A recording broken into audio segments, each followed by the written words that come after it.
Thank you, Harsh, for opportunity. Good afternoon, everybody. I would be talking on which imaging we should buy. So the first question comes, on a lighter note.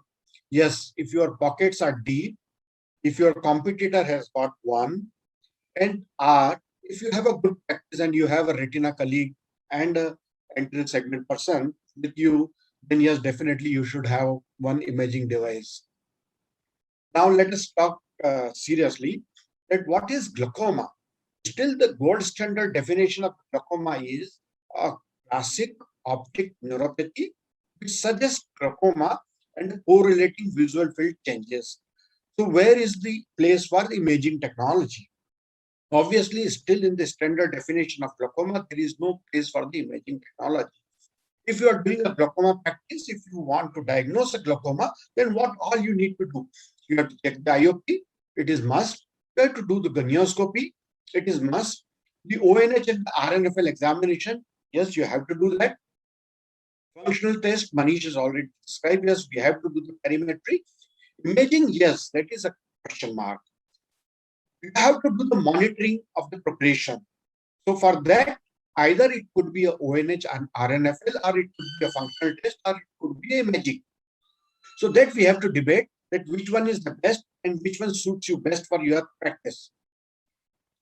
So what the WGA consensus statement says about perimetry. The perimetry is an indispensable tool for documentation and monitoring of the glaucoma. Remember one thing, indispensable tool. So obviously there is no substitute of perimetry for documentation of glaucoma and for assessing the progression of glaucoma or monitoring the progression of glaucoma. Look at here, the GPA analysis.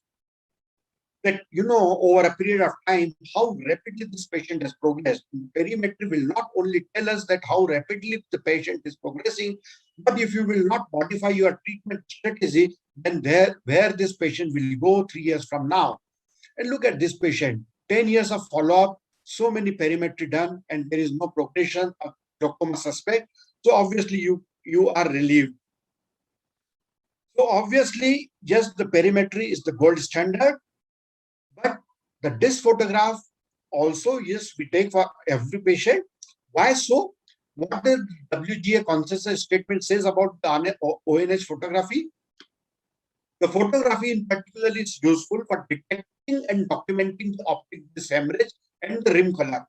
Remember one thing, the structural damage precedes the functional damage, but the disc hemorrhage precedes the structural damage.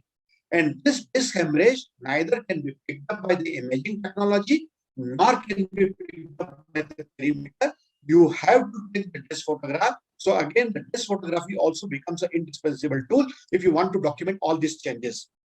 Yes, you can assess the progression by doing the disc photography. You can see that, this photograph was taken 5 years apart, and you can see that the patient has developed a significant pattern.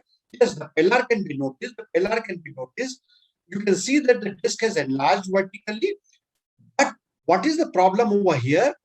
You cannot assess or quantify the progression, and you cannot monitor the progression by quantification.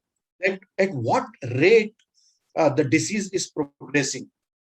Now let us see that what the WGA consensus statement says about the OCT. The OCT may be the best currently available digital imaging instrument for detecting and tracking the optic nerve. Remember this OCT word. The HRT and the GTX has not come over here in the consensus statement. The macular RGC loss in the glaucoma can be detected by the OCT, and the RNFL thickness and the macular RGC loss are complementary. Nowadays, the macular loss is becoming more and more important in assessing the defect of glaucoma and the progression of glaucoma. Why so? Because almost 40 to 50% of the ganglion cells are there in this macular area. So this GCC is very, very important and very critical. And apart from that, the OCT gives us so many information as well. There are lots of pitfalls regarding perimetry, and all of us are familiar that, most of the time it's very difficult to perform. In my practice, almost 50% of the patients, they are not able to perform the perimetry well.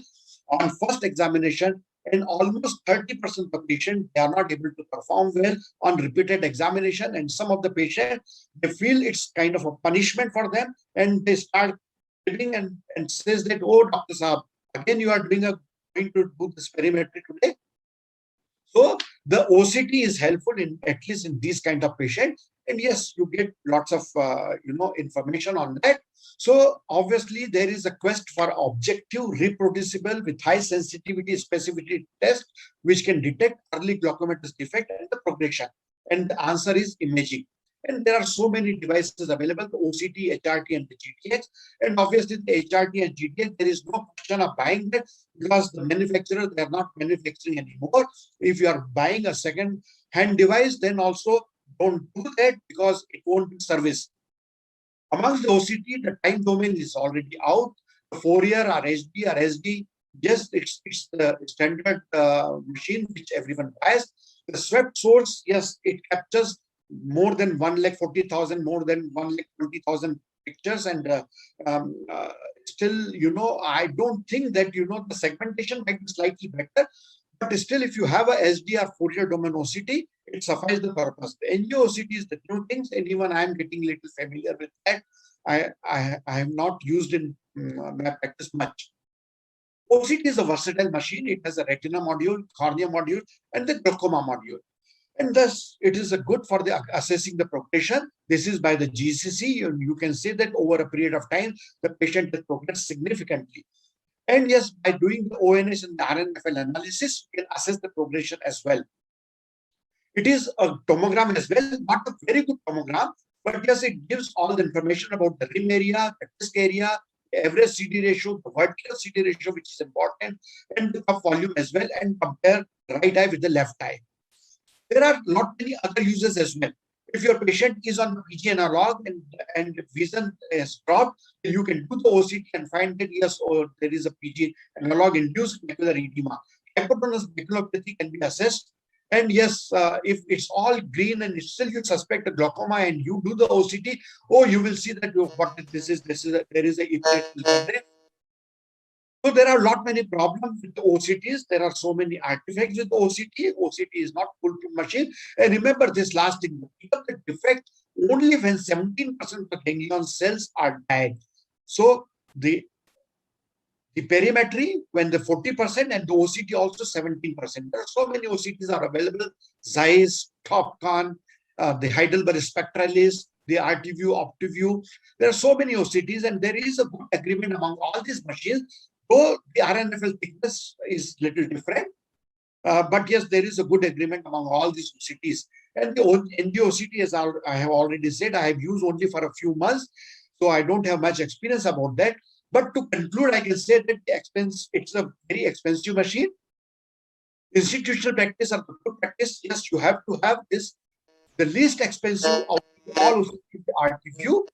The NGO OCT and this swept source OCT are still evolving. Can buy an older generation or the second hand if you feel that it is must in your practice. So thank you very much for your patience here.